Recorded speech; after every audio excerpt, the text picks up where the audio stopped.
Okay, so I just watched the show Surviving Compton. It was a Lifetime movie, and I'm about to give my review of it. This is the movie that Lifetime did with Miche'le. If you don't remember, early in N.W.A history and also in the World Class Wrecking Crew history, there was a young lady who used to sing with them, and her name was Miche'le. Now, for those of you who don't know, Miche'le was like the rising star that never happened. Everybody who followed Death Row followed, not even Death Row, followed N.W.A and the surrounding LA culture at that time just expected Miche'le to really just become some mega star. And she, by all intents and purposes, could have, but for whatever happened, it just never happened for her, which is an unfortunate thing. But Miche'le was very talented, and she was Dre's girlfriend during the N.W.A era and Death Row era, and she was always behind the scenes.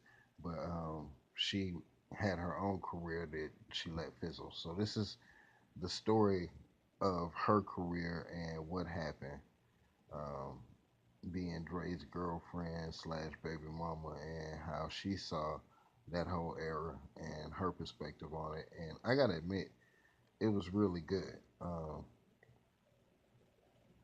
I'm gonna give it 4 out of 5 stars.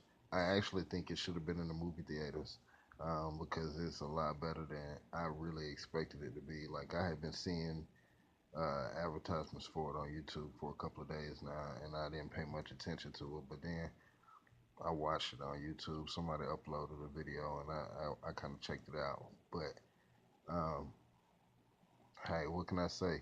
The video is really hot. The movie is really good. The acting, the acting is actually better than I would have expected it to. I'm not sure who any of the actors are, and in a lot of cases, I don't even think they really look like the people they were portraying. But for the purpose that they serve, they actually fit in really well, and they did a great job. So kudos to the acting. Also, kudos to the director who decided to include actual footage of Miche'le. And when I say that, I mean as she is now today. She's still beautiful.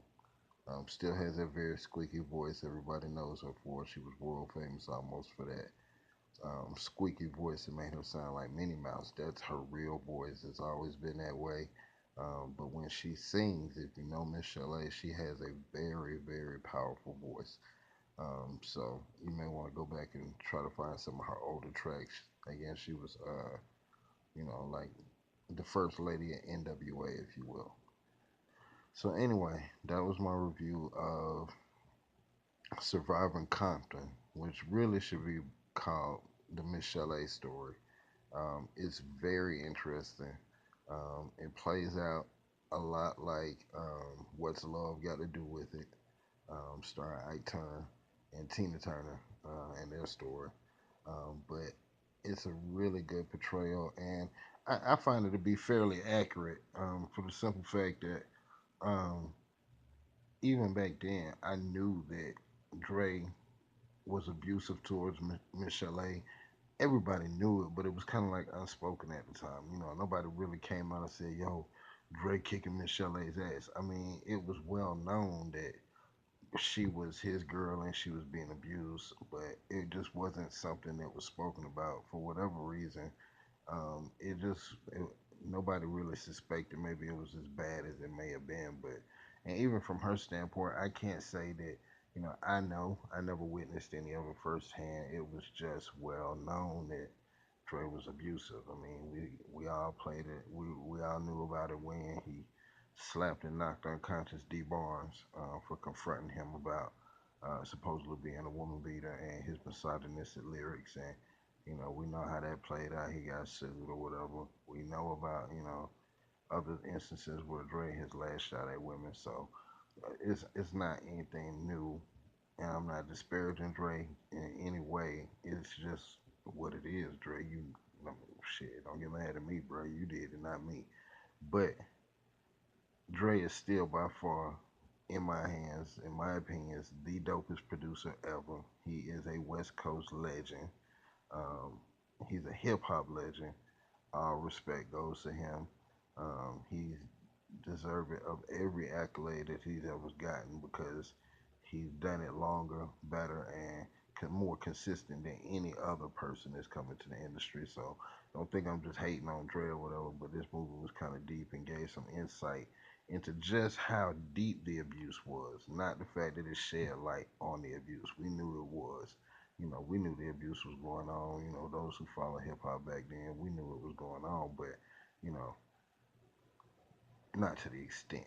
And again, I didn't witness it, so I don't know that she did it. You know what I mean? So hey, I don't know that it really was that deep.